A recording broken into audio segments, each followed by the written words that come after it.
नमस्कार, मनी गुरु की इस खास पेशकश में आप सभी का स्वागत है। मैं हूं स्वाति रायना। आज हम बात करेंगे ऐसी पीढ़ी की जिसमें से कुछ बच्चे कमाई की शुरुआत कर चुके हैं और कुछ जल्द ही अपनी पहली सैलरी कमाएंगे। ये होते हैं जेन जी, जिन्हें जूमर्स भी कहा जाता है। तो आज बताएंगे कैसे जेन जी अपने खर्च और बजट में तालमेल बिठा सकते हैं और शौक पूरे करने के साथ साथ निवेश भी कर सकते हैं। तो क्या रहे खास स्ट्रैटेजी इन जेन जी की और कौन होते हैं जेन जी, इस पर बातचीत की शुरुआत करते हैं दो खास एक्सपर्ट से। Vikaspuri, head west zone complete circle consultants, और प्रतिभा गिरीश, फाउंडर फिनवाइज। विकास और प्रतिभा दोनों का बहुत स्वागत है मनी गुरु के आज के इस खास कार्यक्रम में।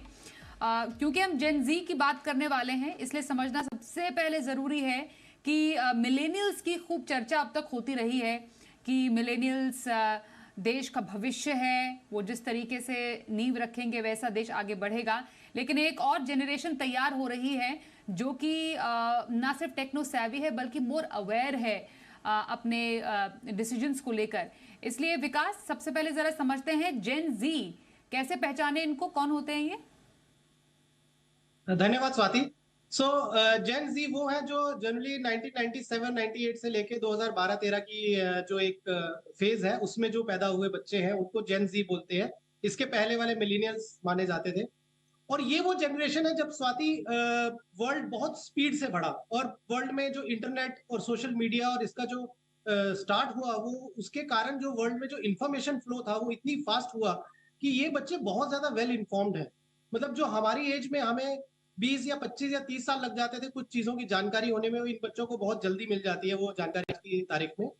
ये बहुत इन्फॉर्म्ड है, बहुत स्मार्ट है, बहुत इंटेलिजेंट है, और इंफॉर्मेशन फ्लो इनके पास बहुत फास्ट आता है। इसमें अधिकतर जो बच्चे हैं वो अभी टीन्स में होंगे और बहुत सारे जो लोग हैं वो अपने करियर की नई शुरुआत कर रहे होंगे, जो अपना जॉब रिसेंटली स्टार्ट किया होगा या जस्ट किए हुए कुछ साल ही होंगे। सो जनरली 11 से 26 साल की आयु वाले जो बच्चे या व्यक्ति हैं वो जेन जी बोले जाते हैं। बिल्कुल। तो प्रतिभा, जैसा आप हमने समझा 11 से 26 साल तक की आयु की जनरेशन को जेन जी कहा जाता है, जिसमें प्री टीन्स भी हैं, टीनेजर भी हैं और फिर अडल्ट्स भी शामिल है। कुल मिलाकर अगर देखा जाए तो लगभग ये जो जेन जी की जो पॉपुलेशन है वो 50% ऐसी है जो अभी कमाई की शुरुआत जिसने नहीं की है, अगर हम प्योर टर्म्स में बोलें, मतलब नौकरी की शुरुआत ऐसा नहीं कि वो अभी अपनी स्टडीज ही कर रहे होंगे। और 50% ऐसे हैं जो कि अभी जिन्होंने नई नई नौकरी की शुरुआत की होगी और उनके करियर के कुछ शुरुआती साल होंगे। मुझे आपसे समझना है ये जो जेन जी होता है उसका निवेश के प्रति ट्रेंड कैसा होता है, क्योंकि हम समझते हैं कि जो मिलेनियल्स हैं वो लाइफस्टाइल पर भी खर्च करना चाहते हैं, लोन लेकर वो घर भी खरीद रहे हैं, गाड़ी भी खरीद रहे हैं और वेकेशन भी प्लान कर रहे हैं। पर जेन जी क्योंकि बिल्कुल इंटरनेट के ज़माने में पैदा हुए हैं, डिजिटल वर्ल्ड के ज़माने में पैदा हुए हैं, तो उनका निवेश ट्रेंड भी क्या उतना ही टेक्नो savvy है? एब्सोल्युटली, वो डिजिटल डिजिटल तो उनके लिए नेचुरली आता है, तो वो बहुत ही savvy होते हैं और बहुत एनवायरनमेंट, सस्टेनेबिलिटी, ये सब पे वो इन्वेस्ट करना चाहते हैं।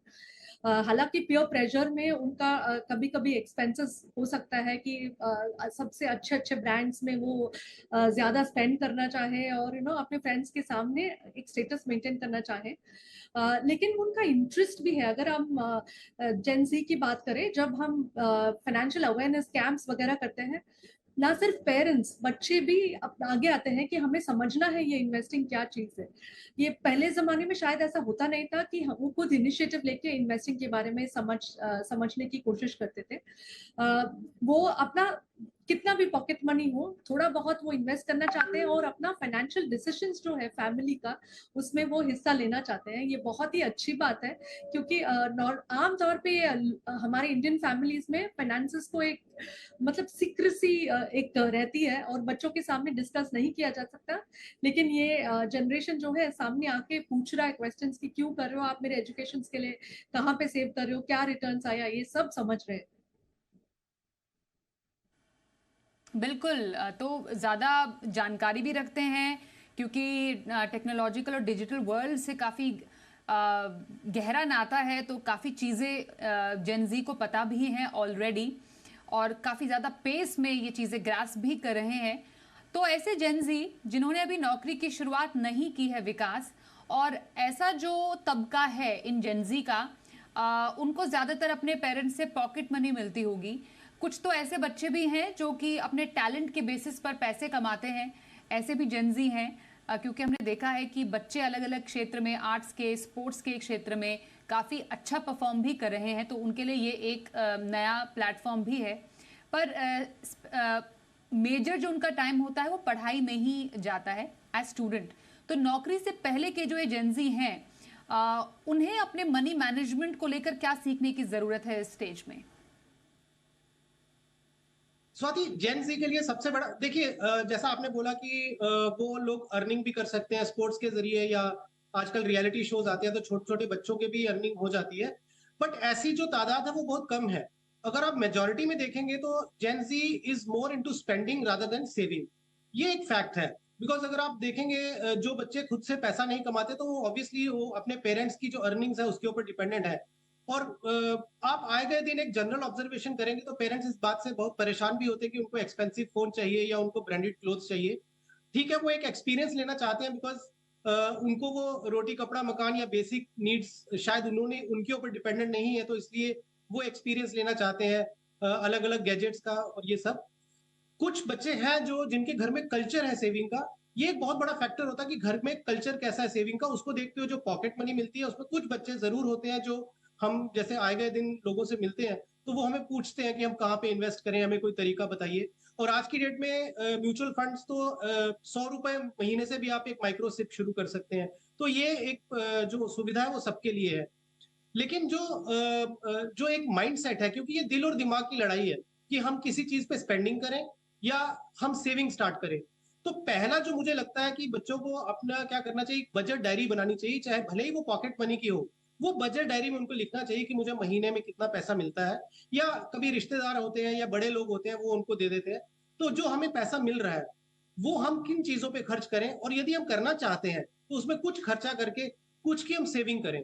और फिर वो सेविंग के लिए अपने पेरेंट्स की, या जो उनके घर में बड़े हैं, या जिनके साथ वो डेली उठते बैठते हैं उनके सीनियर्स, उनसे पूछ सकते हैं कि हम कहाँ से स्टार्ट करें। ऐसी इंक्वायरीज आती हैं हमारे पास, लेकिन उनका नंबर इतना ज्यादा नहीं है। ज्यादा नंबर आप देखेंगे तो स्पेंडिंग्स वालों का ज्यादा है। बिल्कुल, तो आप कह रहे हैं कि ये ज्यादा खर्च करना पसंद करते हैं क्योंकि ऐसी उम्र है जहां पर कुछ जो चीजें हैं, कुछ या तो गैजेट्स हैं, वो ज्यादा आकर्षित करते हैं जेनजी को, और करना भी चाहिए, लेकिन एक बैलेंस होना बेहद जरूरी है। और जब आप खुद कमाने लगते हैं तो वो क्लियर हो जाता है कि आप कैसे बचत के साथ साथ अपने खर्चों को भी मैनेज करें। पर जब निवेश की बात आती है प्रतिभा, जो माइनर है, बेसिकली जो 18 साल से कम आयु वाले बच्चे हैं और जो जेनजी में आते हैं, वो भी म्यूचुअल फंड में निवेश कर सकते हैं। जरा तरीका बताइए कि एक जो बच्चा अडल्ट नहीं है, अभी 18 साल से कम आयु के हैं, वो म्यूचुअल फंड में निवेश कैसे कर सकते हैं? उनका जो बैंक अकाउंट हम खोलते हैं, जो माइनर बच्चे हैं उनका भी बैंक अकाउंट होता है, उसमें वन ऑफ द पेरेंट जो है वो गार्डियन रहते हैं। अगर उनका बैंक अकाउंट है और नॉर्मल डॉक्यूमेंटेशन, एज प्रूफ वगैरह है उनके पास, पैन कार्ड की जरूरत नहीं है माइनर के लिए, तो पेरेंट्स के साथ मिलके म्यूचुअल फंड में इन्वेस्ट कर सकते हैं। पेरेंट्स इन्वेस्ट कर सकते हैं, जैसे ग्रैंड पेरेंट्स, अंकल्स, आंट सब गिफ्ट्स देते हैं, वो भी इन्वेस्ट कर सकते हैं म्यूचुअल फंड में। जैसे बच्चे 18 साल के हो जाते हैं, वो पैसे उनका हो जाता है और उनके नाम पे चला जाता है। जो ट्रांजैक्शंस वगैरह होता है वो खुद कर सकते हैं, मतलब उनके परमिशन के बिना ना रिडीम हो सकता है ना इन्वेस्ट हो सकता है। जैसे बैंक अकाउंट का ट्रांजिशन होता है फ्रॉम माइनर टू मेजर, वही म्यूचुअल फंड्स का भी होता है। ये बहुत ही बढ़िया तरीका है बच्चों को एक फाउंडेशन बनाने का कि इन्वेस्टमेंट्स कितना बढ़िया होता है, और बाद में उनको समझा सकते हैं थोड़ा, जैसे वो 15-16 इयर्स के होते हैं, हम समझा सकते हैं, देखो हमने स्टार्ट किया था आपका SIP, आपका सालाना बर्थडे गिफ्ट वगैरह हमने किया था और ये इतना ग्रो हो गया, कंपाउंडिंग का मैजिक इतना हुआ, वेल्थ इतना बिल्ड कर सकते हैं।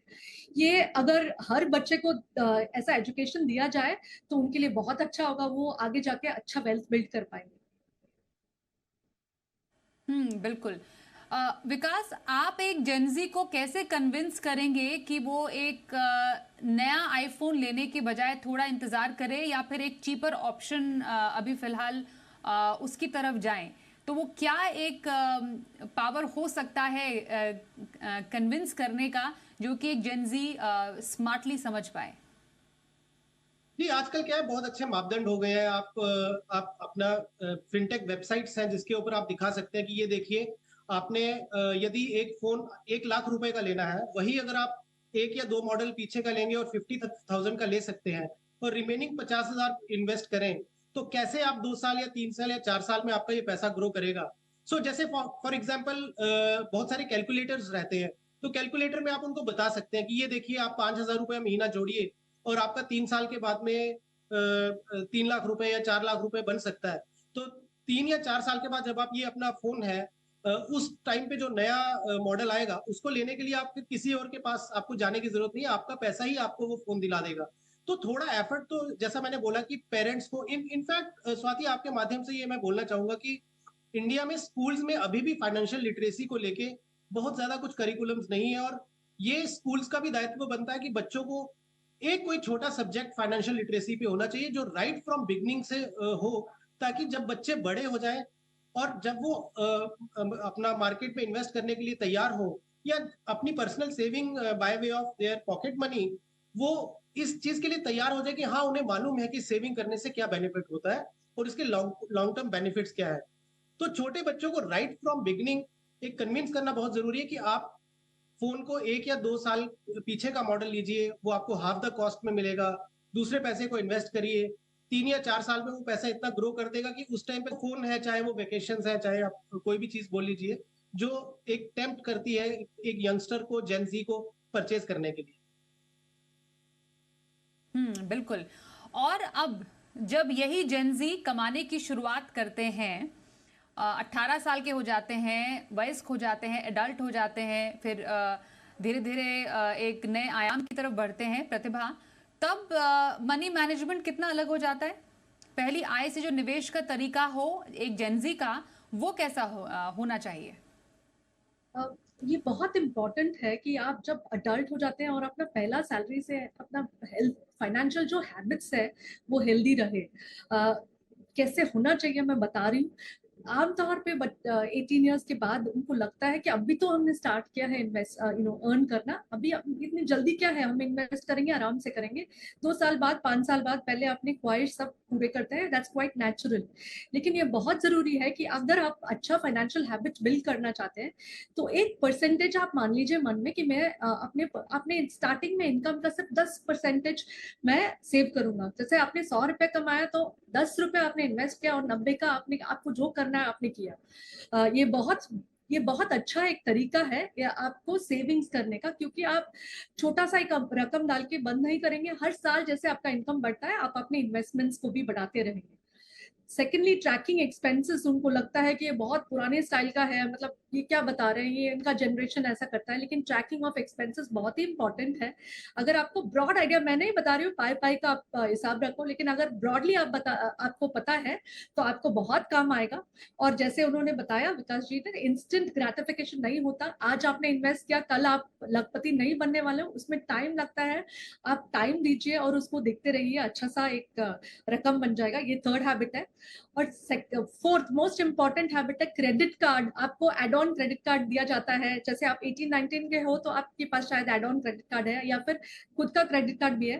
क्रेडिट कार्ड डेट या पर्सनल लोन से बच के रहे। ये बहुत मतलब आपके पूरा इन्वेस्टमेंट को डीरेल कर सकता है। बहुत इंपॉर्टेंट है कि ये फाइनेंशियल लेसन्स को आप ध्यान रखें। बिल्कुल। विकास, मुझे एक बात बताइए, ये जो जेनजी वाला ग्रुप है, मतलब जो लगभग 26-27 साल तक के की जो युवा पीढ़ी है, जो निवेश की शुरुआत कर चुके हैं, उसका एक निवेश ट्रेंड क्या हमारे पास है? अगर हम थोड़ा मोटा मोटी समझने की कोशिश करें कि कहाँ पर ये ज्यादा निवेश करना पसंद करते हैं, क्योंकि हमें मालूम है ट्रेडिशनल इन्वेस्टमेंट ऑप्शंस तो हैं ही। जैसे पेरेंट्स तो सबसे पहले बच्चे का पीपीएफ अकाउंट ही खोल लेते हैं, कुछ ना कुछ सही तो पीपीएफ तो होना ही चाहिए, एफडी में नाम से पैसे डाल दिए। लेकिन जब ये बच्चे खुद इन्वेस्टमेंट की शुरुआत कर रहे हैं तो इनकी रुचि ज्यादा कहाँ पर है? नहीं, जब ये कोविड का वेव आया था और जब काफी सारे लोग अपने घरों में बैठे थे, तो जेन जी का आपने एक बहुत बड़ा जो ट्रेंड था वो इमर्ज हुआ था क्रिप्टो करेंसीज में। और बहुत सारे स्पेशली यंग जनरेशन ने, बिकॉज ये टैक्स हेवी है जनरेशन, तो इन्होंने क्रिप्टोज में बहुत ज्यादा इन्वेस्ट किया और उसमें बहुत सारा इन्होंने पैसा शुरू में बनाया और फिर उसके बाद में बहुत सारा गवाया। उसका सिर्फ अच्छी साइड या फ्लिप साइड ये थी कि इनको एक चीज समझ में आ गई कि आंखें बंद करके इन्वेस्ट करने से पैसा नहीं बनेगा। आपको एक फंडामेंटल्स जानना जरूरी है कि किस एसेट क्लास में आप पैसा डाल रहे हैं और वो पैसे का लॉजिक क्या है, किस वजह से वो बढ़ सकता है। तो वहां से शिफ्ट हुआ और इमीडिएटली ये इक्विटीज में आ गया। अगर आप देखेंगे स्वाति, अभी एनएसई का एक डेटा आया था कि यूनिक जो अकाउंट्स है हमारे 8 करोड़ के ऊपर पहुंच गए हैं। ये बहुत बड़ी अच्छी न्यूज है इंडियन कैपिटल मार्केट्स के लिए। और इसमें मेजॉरिटी ऑफ जो न्यू कमर्स हैं वो सभी जेनजी वाले हैं जो आप बोल रहे हैं। तो ये जो क्रिप्टोज की वजह से जो उन्होंने नुकसान झेला, उसको एक बहुत जल्दी उनको लाइफ के बहुत अर्ली स्टेज पे ही मालूम पड़ गया कि हमें आंखें बंद करके इन्वेस्ट नहीं करना है। फिर उन्होंने इक्विटी मार्केट्स में इन्वेस्ट करना शुरू किया जब आपके बहुत सारे फिनटेक कंपनीज ने ट्रेडिंग अकाउंट खोलने की एक सुविधा दे दी। और उसमें अच्छी बात ये थी कि थोड़ा पैसा बना। तो अगर आप ट्रेंड की बात करेंगे तो जेन जी आज की डेट में अगर उनकी फेवरेट कुछ एसेट क्लास है तो वो इक्विटीज है या फिर म्यूचुअल फंड्स है। तो जेन जी की निवेश की तैयारी इस पर चल रही है खास चर्चा। हमारे साथ है प्रतिभा गिरीश और हम बात कर रहे हैं विकास पुरी से। अब प्रतिभा, अब जब पहली सैलरी हाथ में आ गई तो इस पहली सैलरी को डिवाइड कैसे करें? क्योंकि जिसके हाथ में पहली सैलरी आई है वो चाहते भी है कि एंजॉय भी करें, एंजॉय के साथ साथ खर्च भी करना चाहते हैं और निवेश का भी थोड़ा एक मार्जिन रखना चाहते हैं। तो डिवाइड कैसा होना चाहिए? स्टार्टिंग में हो सकता है आपको लगे कि ये सैलरी बहुत कम है, इसमें मेरे जरूरतें पूरी नहीं हो रही है, तो मैं कहाँ से निवेश करूंगा। लेकिन बहुत जरूरी है कि आप एक परसेंटेज तय करें अपने मन में, भले ही वो 10% क्यों ना हो। आप 10% अपने इनकम का साइड में रखें कि ये मैं इन्वेस्टमेंट्स के लिए ये पैसा मैं साइड में रखता हूँ।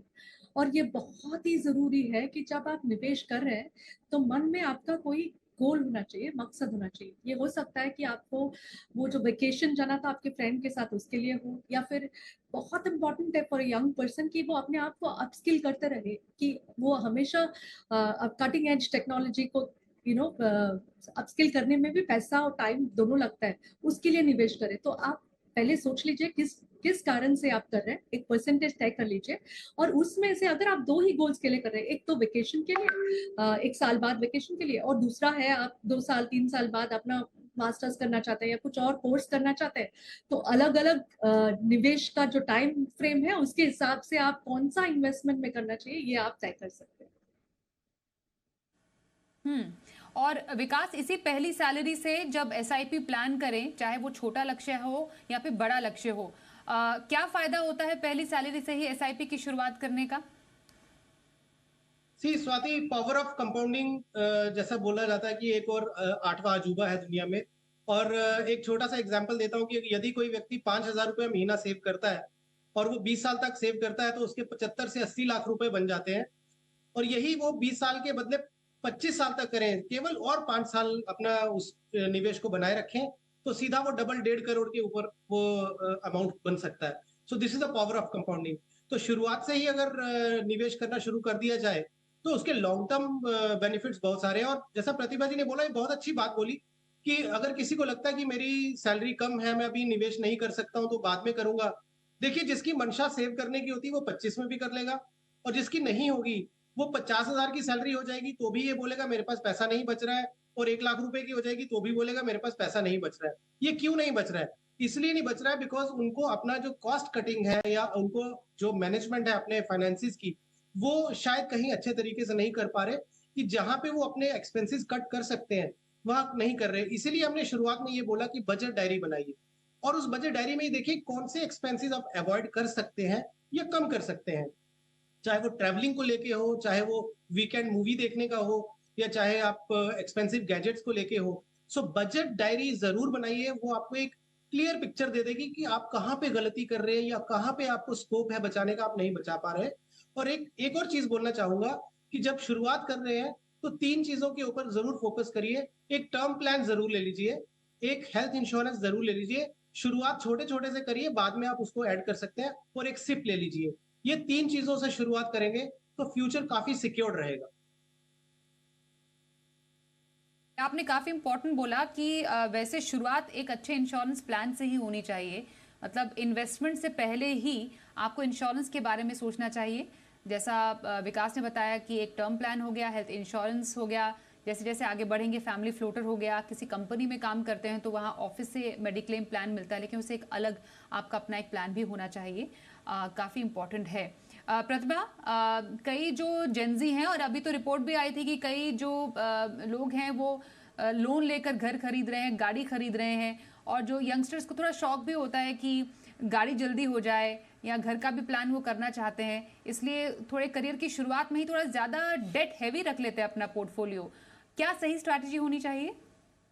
डेट में भी दो तरीके का है। एक आप एसेट खरीद रहे हो जो अप्रिशिएट होगा जैसे कि घर, और एक आप कुछ खरीद रहे हो जो डेप्रिशिएट होगा जैसे कि गाड़ी। जो डेप्रिशिएट होने वाला एसेट है उसको अगर आप थोड़ा पोस्टपोन कर सकते हैं कि आप ये डेप्रिशिएटिंग एसेट को 4-5 साल बाद खरीदे तो अच्छी बात होगी। और जहां तक घर की भी होम लोन लेके अगर आप घर खरीदना चाहते हैं तो उसके लिए बहुत प्लानिंग करना पड़ता है कि मेरा कितना परसेंटेज ऑफ इनकम जो है ईएमआई में जाएगा। और आप इतना कम उम्र में 25-26, हम जेन ज़ी की बात करें, अगर आप घर खरीदना चाहोगे तो आप जो अफोर्ड कर पाओगे उसमें शायद आप 4-5 साल बाद उससे कहीं बेहतर आप अफोर्ड कर पाओगे घर। और एप्रिसिएशन का गारंटी तो कोई भी एसेट क्लास में नहीं है, बट रियल एस्टेट काफी वॉलेटाइल रहा है। तो हमारा सुझाव यही होगा कि ये जो एसेट्स जो लोन लेके करना चाहे ये बहुत अर्ली हो जाता है। Even though it's an appreciating asset, आप थोड़ा टाइम रुक जाए ताकि आप सोच समझ के वैसा घर खरीदे जहां पे आप कम से कम 5 साल 10 साल 15 साल रह सके। ऐसा नहीं कि 5 साल बाद आपको लगे कि ये बहुत छोटा पड़ रहा है, I can afford a much better house now. Okay. और विकास, आखिरी सवाल आपसे होगा कि जो नौकरी पेशा जेंजी हैं, वो अपने अलग अलग अवधि के लक्ष्यों के लिए म्यूचुअल फंड में ही कैसी कैटेगरीज में निवेश कर सकते हैं? सो अगेन, जैसे बजट डायरी की हमने बात की, वैसे ही आपके short term, very short term जो गोल्स रहते हैं, और एक आपके मीडियम टर्म गोल्स और लॉन्ग टर्म गोल्स। सो जो और एक चीज और बोलना चाहूंगा कि जेन जी को अपनी सैलरी जो है वो इमीडिएटली आप सैलरी डाल दीजिए अल्ट्रा शॉर्ट टर्म फंड में, या अपने बैंक वाले से बोलिए कि मुझे स्वीप इन अकाउंट कर दीजिए ताकि मेरी ऑटो एफडी बन जाए। तो एटलीस्ट क्या पैसा अगर दिखता है तो वो खर्चा हो जाता है, तो उसको एक सिस्टमेटिक तरीके से चलाएं। फंड्स के हिसाब से जो इमीडिएट गोल्स है आपके 1 से 2 साल के अंदर अंदर वाले, वो आप आर्बिट्राज फंड या अल्ट्रा शॉर्ट टर्म फंड में रखें और वहां से उस पैसे से यूज करें। अगर आपका गोल जो है वो 2 से 3 साल के बीच में कोई mid term goal, medium term goal है, तो बैलेंस्ड एडवांटेज फंड्स है या हाइब्रिड फंड्स है, ऐसे फंड्स में पैसा डाल सकते हैं। और जो लॉन्ग टर्म आपके गोल्स हैं, जैसे आपने घर खरीदना है या बच्चों की शादी है या रिटायरमेंट प्लानिंग है, तो उसमें इक्विटी फंड्स में आप इन्वेस्ट कर सकते हैं, जिसमें आपका जो होराइजन है वो 5 साल के ऊपर होना चाहिए, 5-10 साल के ऊपर होना चाहिए। तो ही आपको ये अच्छे रिटर्न्स भी मिलेंगे और एक अच्छी सेफ्टी मिलेगी फंड्स। तो अलग अलग कैटेगरीज के म्यूचुअल फंड में आप निवेश कर सकते हैं। बस ध्यान रखें कि कौन सी अवधि के लिए कैसे म्यूचुअल फंड आपके पोर्टफोलियो में फिट बैठते हैं, जिसका जिक्र अभी विकास ने किया। और बहुत इंपॉर्टेंट, इंश्योरेंस का ध्यान रखिए और ज़रूरत से ज़्यादा कर्ज लेने से बचें। आप नहीं चाहेंगे कि जितनी आपकी चादर है उससे ज़्यादा आपको पैर फैलाना पड़े और उसके बाद फिर कर्ज के बोझ तले आप बिल्कुल इतनी शुरुआत में ही फंस जाएं। इसलिए बहुत स्मार्टली प्लानिंग करने की ज़रूरत है। इसमें हमारी मदद की विकास और प्रतिभा ने। आपका बहुत धन्यवाद करेंगे। रुकते हैं एक ब्रेक के लिए। देखते रहिए जी बिजनेस।